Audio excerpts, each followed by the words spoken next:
मित्रों नमस्कार, मैं मदन लाल मधु।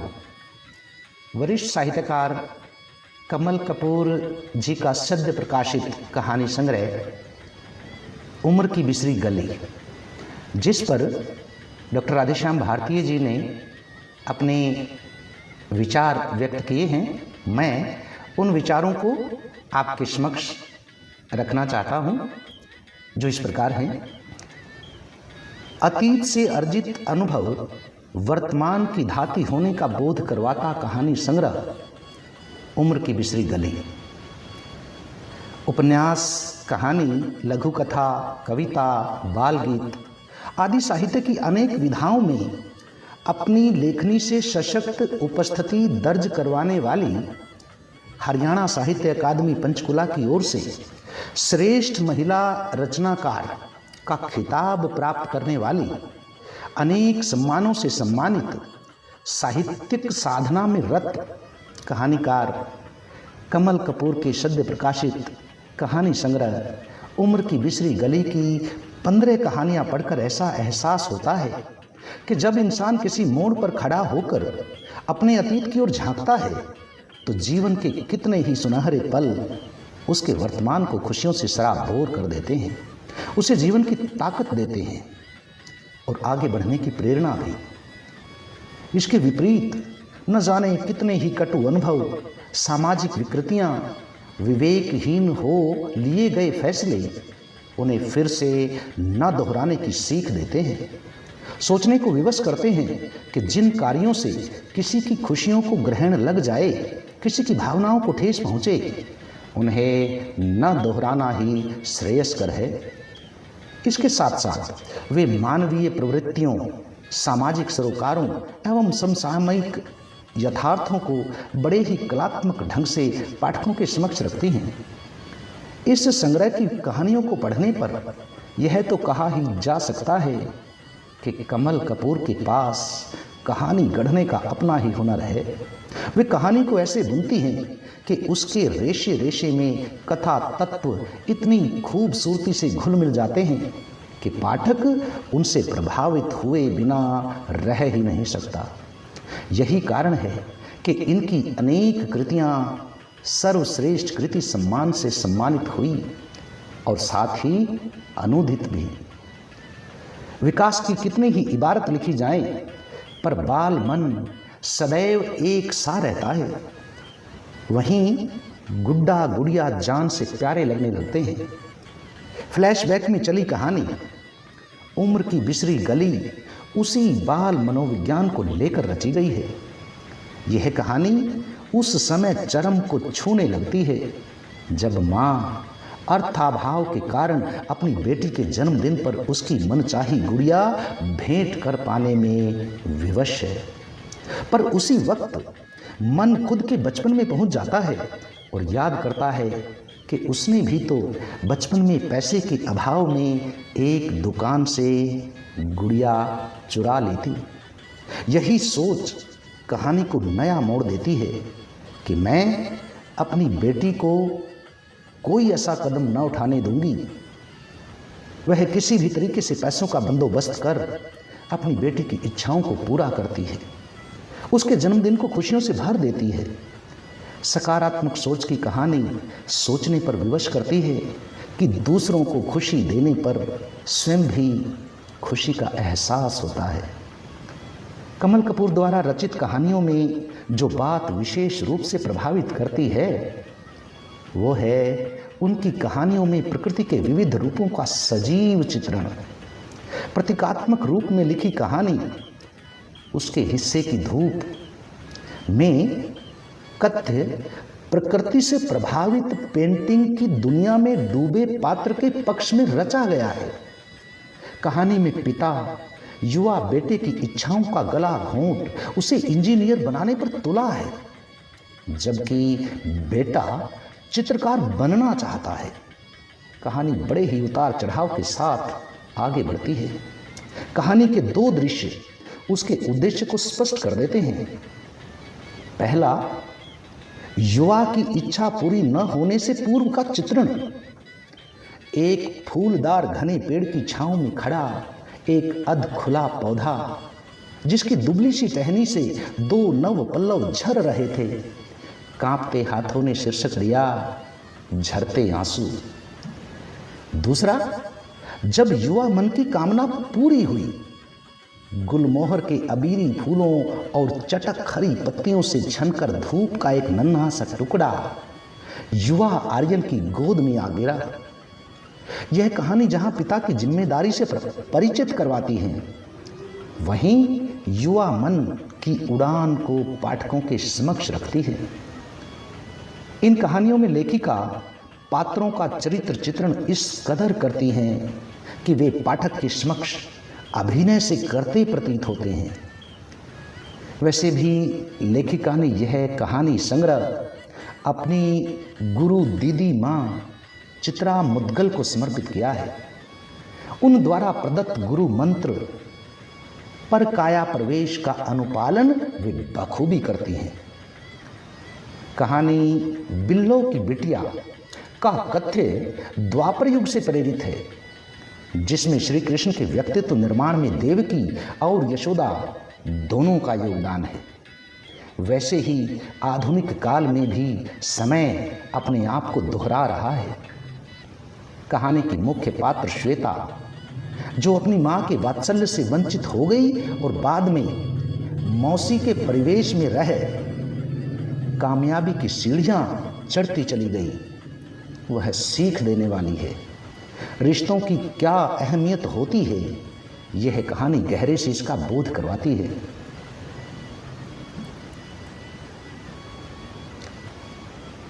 अस्त्राग कहानी जीवन के उस कटु सत्य से अवगत करवाती है कि हम सब चढ़ते सूर्य को तो सलाम करते हैं, पर अस्तगामी सूर्य को कोई नहीं पूछता। कहानी में जीवन के अस्तगामी पलों को पात्रधामी जिस शिद्दत से स्वीकार करती है, वह पाठकों को अंदर तक भिगो जाती है।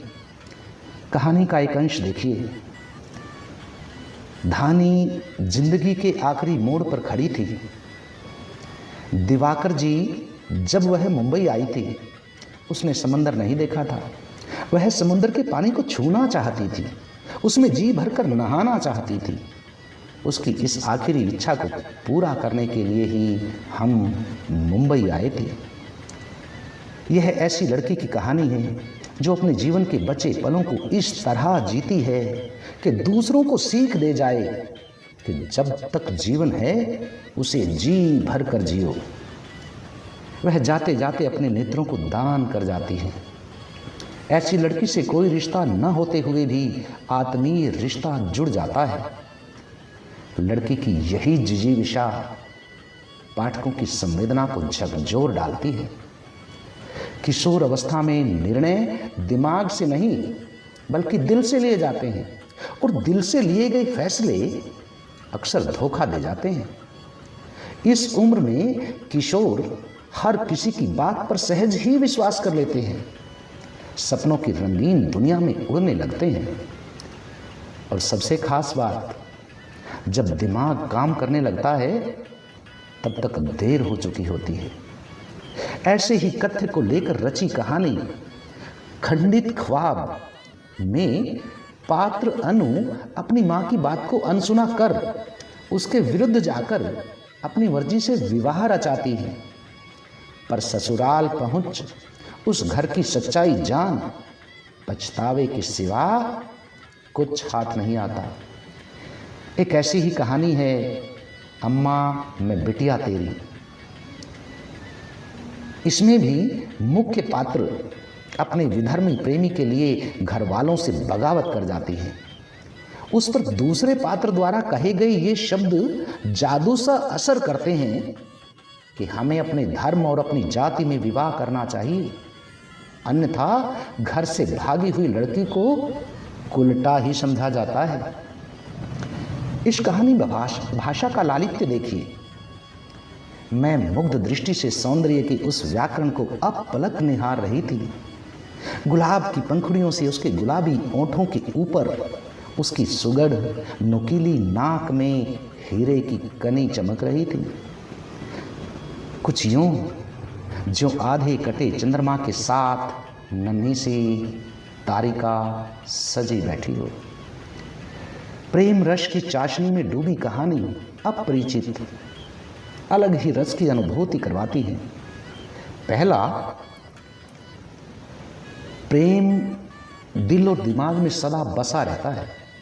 कहानी में खूबसूरत वादियों में बसा शहर शिमला का वर्णन और बिछुड़े दो प्रेमियों का वहां मिलना यह एहसास करवा जाता है कि पहला प्यार भूले से भी नहीं भूलता, भले ही दोनों ही वैवाहिक बंधन में क्यों न बंधे हों।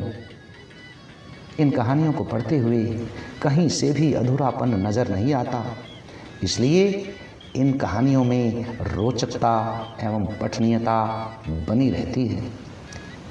हम समाज में नारे तो बुलंद करते हैं, बाल मजदूरी बंद हो, बच्चों को पढ़ाई का मौलिक अधिकार मिले, पर उन पर हम खरा कितना उतरते हैं, यह विचारणीय विषय है।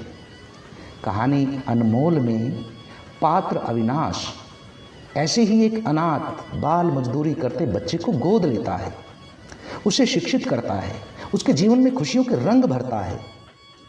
यह कहानी जहाँ कर्तव्य परायणता का बोध करवाती है, वहीं शिक्षा भी देती है कि हमारी करनी और कथनी में अंतर नहीं होना चाहिए। कहानी में वाक्य विन्यास, प्रतीक, उपमाएं किसी भी कथ्य को दृश्यात्मक रूप देने में सफल होते हैं। डालियों से जुदा हुए इस तरह के मासूम फूल धूल में मिल जाएं, इससे पहले ही हम जैसे माता पिताओं को उन्हें अपने घर के गुलशन में सजा लेना चाहिए। फूल को गुलदान मिल जाएगा और हमें उनकी महक। प्रिंस की वापसी कहानी हमारी चेतना पर दस्तक देती है कि पालतू जानवर इंसान की तरह ही संवेदनशील होते हैं। उनकी चेतना हमारे सुख दुख से जुड़ी होती है। यह कहानी भी फ्लैशबैक में चलती है और कहानी का लब्बो-लुआब यही है कि जानवरों के प्रति हमें हमदर्दी रखनी चाहिए। कहानी में एक वाक्य प्रिंस कुत्ता के उस व्यवहार से पाठक ध्रुवित हो उठता है। बाबूजी की मृत्यु के बाद माँ ने अन्न जल नहीं छुआ, साथ में प्रिंस ने भी अन्न जल को नहीं छुआ। सब कोशिश कर करके हार गए, अस्थि विसर्जन तक हो चुका था, पर प्रिंस मानो आमरण अनशन पर बैठा था। यह भी नहीं बचेगा। यही तो इन लोगों की वफादारी होती है। इस कहानी में लेखिका मराठी भाषा का प्रयोग बड़ी ही खूबसूरती से कर जाती हैं। अक्सर देखने में आता है कि बेटियां पापा के प्रति तो बेटे माँ के प्रति अपनत्व की भावना कुछ ज़्यादा ही रखते हैं, पर कहानी सिर्फ एक दिन में इसके विपरीत देखने को मिला। इस कहानी में दो पीढ़ियों में आए अंतर को भी गहरे से दर्शाया गया है। एक वाक्य तो पाठकों को चिंता एवं चिंतन को बाध्य कर जाता है। हम अपने माँ बाप से भी बेवजह दबते रहे और अपने संतानों से भी दब रहे हैं। इतना डर तो हमें अपने माता पिता से भी नहीं लगता था जितना इन औलादों से लगता है।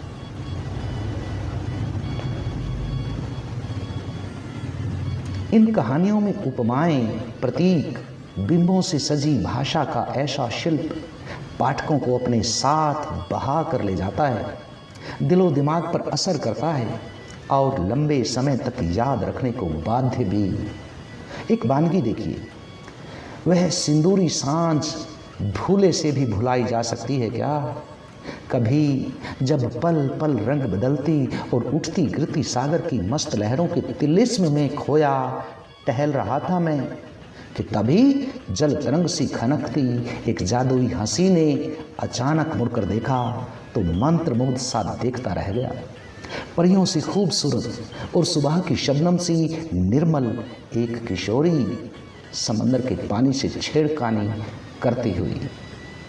अंत में इतना कहा जा सकता है कि ये कहानियाँ जिस शिद्दत से बुनी गई हैं उसी शिद्दत से पाठकों पर असर करेंगी और उसी शिद्दत से पाठकों का प्यार भी पाएंगी।